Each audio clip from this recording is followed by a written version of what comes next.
The Color Purple is a fascinating story following the journey of young Celie's life.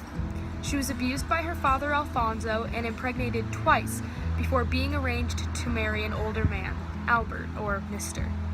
Her life with Albert consists of forced, feel-good sex and constant additions to the already large family by old history.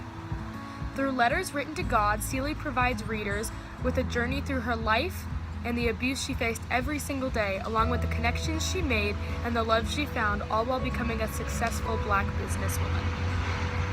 While reading this book, I was quickly drawn to the sexist behaviors and male dominance by the men in Celie's life, especially considering all the controversy following our latest election involving women's rights. A Marxist feminist lens can easily be put to use while looking at The Color Purple by looking deeper into the oppression against women and minority groups.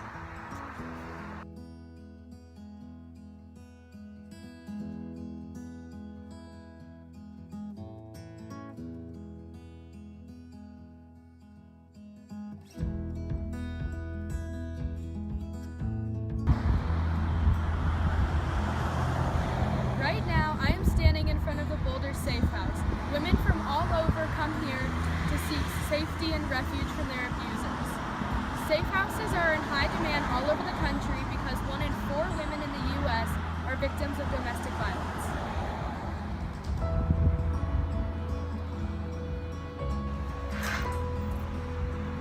During this time period, it was a sign of respect for a wife to take a beating from her husband. It showed male dominance. Hence why Celie never said anything when she was verbally and physically abused by Albert. Sophia was not like that. She wasn't going to let anybody lay a finger on her or Celie. Most African American women had it in their heads that they were worthless and rather that they deserved the abuse. Celie let it happen for so long because there was really no other option. Mr. was far too intimidating and capable for her to stand up to him.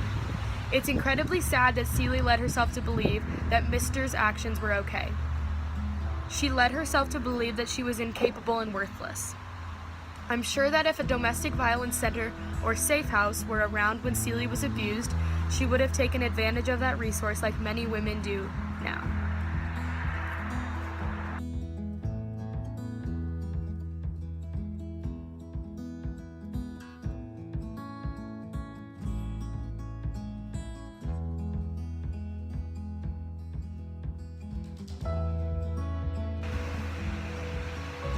Characters like Sophia in The Color Purple gave the book a whole new view. While Celie was young, she never stood up for herself or for her rights. Then again, she didn't know them. Then she met Sophia. Sophia is married to Harpo, Albert's son, and is also the most determined feminist in the novel. Through the book, she stood up to anybody who saw her as less than a white man. There is a scene in the book in which Sophia runs into the mayor and his wife in town. The mayor's wife starts rudely poking and prodding Sophia's children, and Sophia starts fighting. Not to mention the mayor and his wife are clearly white and also clearly of money. Sophia was then arrested for her actions and further exploited to work for the mayor's wife.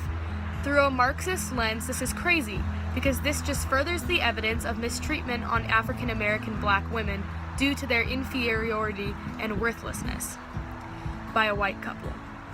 Marxist views clearly state that wealth is all material and materialistic, so for a white couple in a prominently Black town to treat Sophia like that is obviously saying that Sophia, because of her color, isn't as good or as interesting because she does lack the materialistic wealth that it takes to succeed in this society.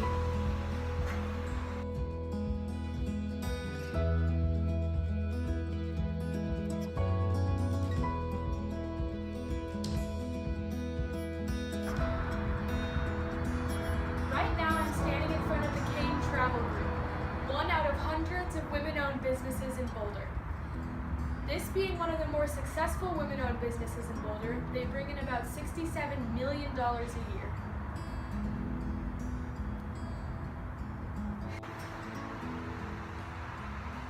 For years, Marxist feminists have been challenging the ideas of capitalism in ways that shed new, brighter lights on women's rights.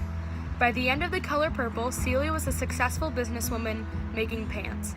In Celie's case, the business she created was her way out. It's how she got away from the harassment and the abuse she faced at home. She channeled her already thriving skills and made something amazing out of it.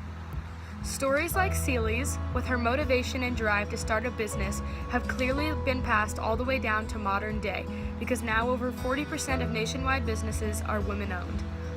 The women's marches that took place across the country following Donald Trump's election are just one of the many ways the women are still fighting and will continue to fight for their rights. This all just goes to show the vast improvement we've made in minority and women's rights, despite that it is still happening to this day. The improvements we've made can only lead to greater change. These are just a few of the most influential women that history has witnessed.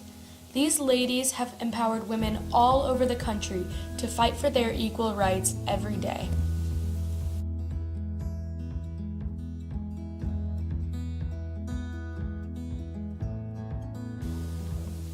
Everything about the color purple, including the oppression against women and minority groups, work exploitation, and capital greed, still happen every day.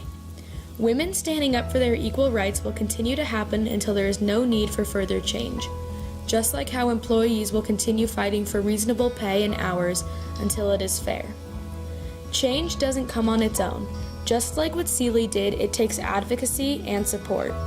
This novel provides really good evidence of past, and even some present, capital greed, materialistic living, oppression against rich versus poor, men versus women, and white versus black, and how oppression like this has affected our history and the nation we've become, and are still becoming. Thank you.